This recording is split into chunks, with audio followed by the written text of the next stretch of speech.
Ok, moi, je m'appelle Tina. Je m'appelle Paige. Moi, je m'appelle Lydie. Moi, c'est Tiffany. Je viens de France, même si j'ai pas trop l'air d'être française. Je viens d'Alberta.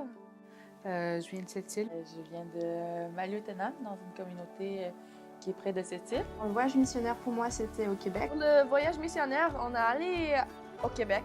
On a resté à Québec. Il y avait Lydie, moi, Tiffany et Paige. Et on avait deux leaders, Jordan et Mia. Et on a fait, je crois, 3500 km. On a visité plus de 13 localisations. Donc, on était en route de... Où est-ce qu'on était? On partait de Picogan, on s'en allait vers Joliette. C'était dans notre minivan.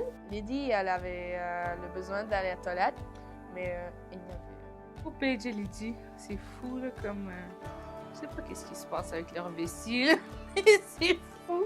Comme d'habitude, il faut toujours que j'aille aux toilettes. Si tu essaies de me trouver, je suis souvent aux toilettes. Lydie, ce matin-là, elle avait dit « Ah, je boirai pas d'eau ou quoi que ce soit pour pas pisser durant la route. » Mais... Et là, je me dis, mince, il faut vraiment que j'aille aux toilettes. Et en fait, il y avait nulle part où s'arrêter, bien entendu, parce que c'est toujours au bon moment là où il faut. Là, Tiffany, elle conduisait. J'avais vu qu'il disait à Kick déjà avant ça. Puis là, j'ai dit, on va y aller. Mia, elle était comme... Pourquoi on peut pas juste arrêter à la côté de la rue? Donc, mais moi, j'avais vraiment à cœur d'aller à Kick, d'aller voir. J'ai jamais été voir cette communauté. On a juste tourné sur cette route cachée dans la forêt. Donc, on est sur cette route et c'est comme... Il y a plein de collines. Je sais pas pourquoi, là, j'avais juste peur là, tout le long en conduisant, parce que c'était glissant aussi. Là. Il n'y avait pas de chemin. Tout à coup, on est dans cette communauté et il y a toute cette communauté cachée dans les bois. Et c'était la communauté Kitisakek parce qu'il n'y a pas d'électricité ni d'eau potable, mais ils ont un bloc sanitaire. Les filles sont allées à la toilette. Tiffany puis moi, on avait vraiment envie d'aller là, mais on pouvait pas y aller à cause de l'horaire qui était très fixe. Et donc... On était en train de quitter la communauté. Mais rendu vers au bout de la rue pour reprendre la route. Puis tout d'un coup, Mia s'arrête, elle dit « Ok, il faudrait... je sens qu'il faut retourner pour aller prier. » Et bien, on est retourné. Puis on a fait le tour, puis on a quitté. Et quand on était rendu un peu plus loin dans la route, là, Mia encore a dit « Ok, stop, il faut s'arrêter. » On voulait entendre la voix de Dieu si on devait y aller ou continuer parce que justement, il y avait un programme, des plans déjà.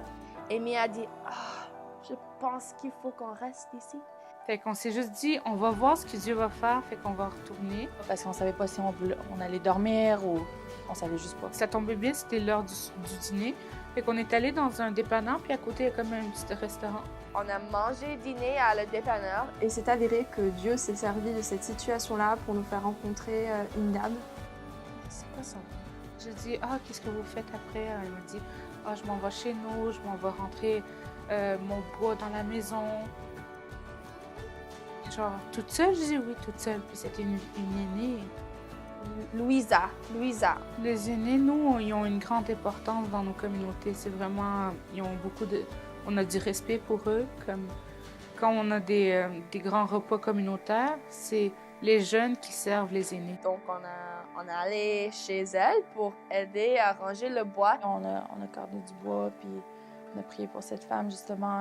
Et puis, elle a juste commencé à raconter l'histoire de sa vie, quoi. Dieu peut se servir de n'importe quelle situation pour nous amener là où il veut. Elle nous a expliqué qu'elle a prié cet matin. Pour que des gens viennent prier pour elle et écouter son histoire. Elle a prié à Dieu, elle a prié pour elle. Et puis, on a reçu la conviction de rester à Kitisakik. C'est vraiment conduit par Dieu.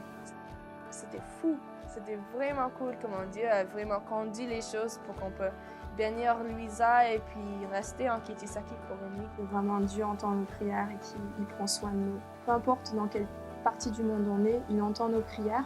Et si on a le cœur obéissant, on peut être une réponse à cette prière-là.